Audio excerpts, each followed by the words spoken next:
અંકલેશ્વરનો ઔદ્યોગિક વિકાસ ઉડીને આંખે વળગી રહ્યો છે, પરંતુ ઔદ્યોગિક વિકાસ અનેક સમસ્યાઓ લઈને પણ આવ્યો છે।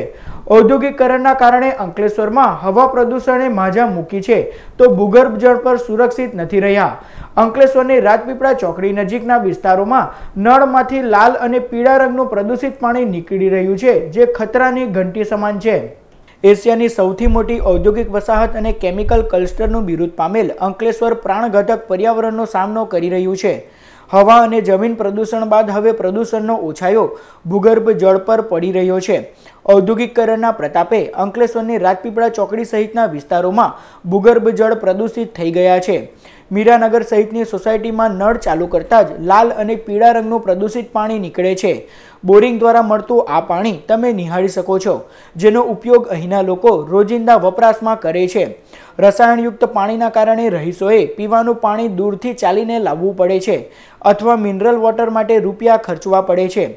રહીશો આ જ પાણીથી નાહી છે અને તેનો ઉપયોગ કરે છે, જેનાથી ચામડીના રોગ થવાની પણ શક્યતા રહેલી છે। ભૂગર્ભ જળ પ્રદૂષિત થતા સમસ્યા એટલી ગંભીર બની છે કે આ વિસ્તારમાં જેટલા પણ બોર કરવામાં આવે એ ફેલ થઈ જાય છે અથવા તો બોરમાંથી આ પ્રકારનું જ પાણી નીકળે છે। આગેવાનોનું માનવું છે કે નજીકમાં આવેલ ઉદ્યોગોના કારણે આ પરિસ્થિતિનું નિર્માણ થયું છે। આ અંગે સંબંધિત વિભાગમાં રજૂઆત કરાઈ હોવા છતાં પ્રશ્નનું કોઈ નિરાકરણ લાવવામાં ન આવ્યું હોવાના આક્ષેપ થઈ રહ્યા છે। यहाँ हमारे यहाँ का पानी बहुत ही लाल एकदम समझो काला ही आता है। यहाँ कपड़े धोने के लिए हम कपड़े में धोते हैं तो एकदम काले पड़ जाते हैं कपड़े।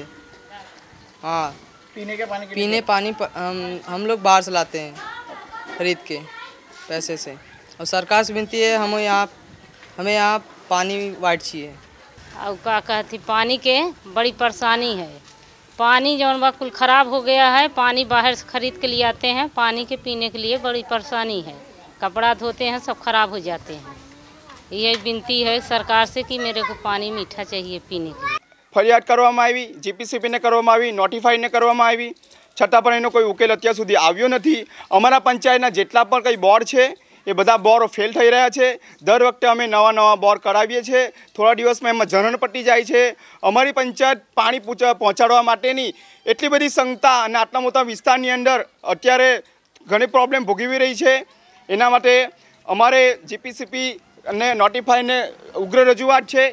આ અંગે ગુજરાત પ્રદૂષણ નિયંત્રણ બોર્ડ અંકલેશ્વરના પ્રાદેશિક અધિકારી આરબી ત્રિવેદીને પૂછતા તેઓએ પ્રથમ તો આવું પાણી ક્યાંય ન આવતું હોવાનું જણાવી ઉડાવ જવાબ આપ્યો હતો, પરંતુ ચેનલ નર્મદાની ટીમે તેઓને પાણીના સેમ્પલ મોકલવાનું કહેતા તેઓ તપાસ કરાવશે તેવું જણાવ્યું હતું।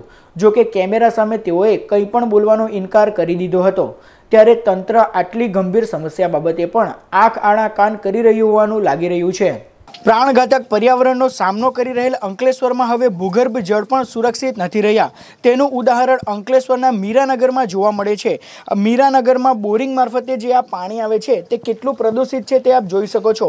આ જ પાણીથી રહીશો નાહી છે, કપડાં પણ ધુવે છે, રોજિંદા ઉપયોગમાં પણ આ જ પાણી લે છે અને આ પાણી ઉપયોગમાં લેવા તેઓ મજબૂર બન્યા છે। તંત્રને વારંવાર આ અંગેની રજૂઆત કરવામાં આવી હોવા છતાં તેઓ દ્વારા કોઈ પગલાં લેવામાં આવતા નથી અને આવું પાણી ઉપયોગમાં લેવા રહીશો મજબૂર બને છે। ત્યારે પર્યાવરણના ભોગે આવો ઔદ્યોગિક વિકાસ શું કામનો એ પ્રશ્ન ઉઠી રહ્યો છે। કેમેરામેન વિનેશ પટેલ સાથે જય વ્યાસ, ચેનલ નર્મદા, અંકલેશ્વર।